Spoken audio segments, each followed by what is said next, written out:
ناظرین، بھونگ مسجد تحصیل صادقاباد ضلع رحیم یار خان میں واقع ایک گاؤں بھونگ میں موجود ہے۔ یہ مسجد بہاولپور سے 240 کلومیٹر اور رحیم یار خان سے تقریباً 55 کلومیٹر دور واقع ہے۔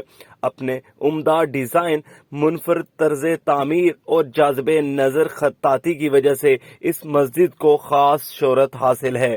ناظرین، مسجد کی تعمیر کے لیے آسٹریا، ہنگری، اٹلی اور دیگر ممالک سے سنگ سرخ، سنگ مرمر، سنگ خارا، سنگ سرمئی اور سنگ سیاہ منگوائے گئے۔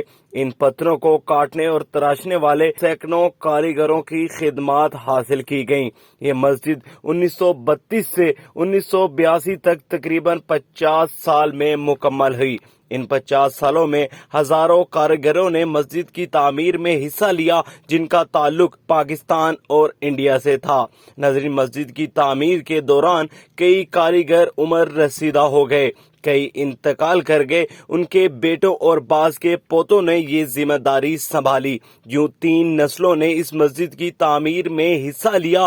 تمام کاریگروں کو ان کی مہارت اور تجربے کی بنیاد پر اجرت دی جاتی تھی۔ ماہر کاریگروں کا ہر طرح سے خیال رکھا جاتا، بلکہ ان کے بچوں کی شادیوں کے اخراجات رئیس غازی محمد ادا کرتے تھے۔ تب صادقاباد سے بھونگ تک مناسب ذرائع نقل و حمل موجود نہ تھی، نہ ہی پختہ سڑک تھی، لہذا بھاری مشینری اور تعمیراتی سامان صادقاباد ریلوے اسٹیشن سے بھونگ تک تقریباً 20 کلومیٹر کچے راستے پر بیل گاڑیوں اور اونٹوں پر لاد کر لے جایا جاتا تھا۔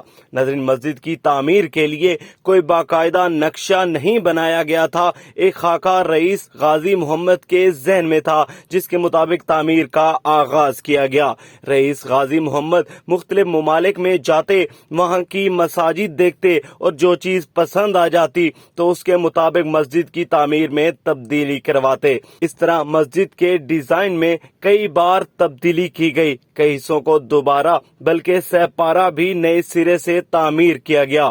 1950 میں ایک نئے مسئلے کی نشاندہی ہوئی کہ سیم کی وجہ سے مسجد کی عمارت کو نقصان پہنچنے کا خطرہ ہے۔ اس خطرے کے پیش نظر تب تک بننے والی تمام عمارت کو گرا دیا گیا۔ 20 فٹ بلند ایک چبوترا بنا کر اس پر نئے سرے سے مسجد کی عمارت تعمیر کی گئی۔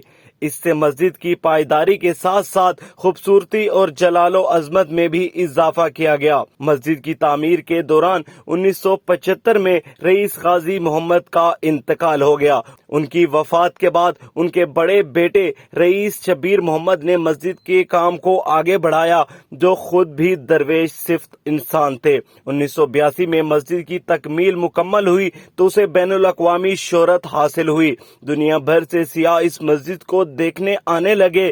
اس کی خوبصورتی اور انفرادیت کی وجہ سے 1986 میں اس تعمیرات کے شعبے میں آغا خان ایوارڈ بھی دیا گیا۔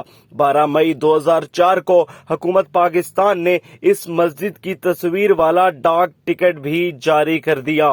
مسجد میں داخل ہونے والا مرکزی دروازہ مشہد میں حضرت امام رضا کے مزار کے صدر دروازے جیسا ہے۔ مسجد کے برآمدے میں تقریباً 500 نمازی نماز ادا کر سکتے ہیں۔ مرکزی محراب کی تزئین و آرائش میں خالص سونا، چاندی اور قیمتی پتھر کا استعمال کیا گیا ہے۔ سندل کی لکڑی کا نہایت نفیس اور دیدہ زیب کام کیا گیا ہے۔ دلکش نقش و نگار، خوبصورت گلکاری، منفرد ڈیزائن پر مشتمل یہ مسجد سیاحوں کو حیرت زدہ کر دیتی ہے۔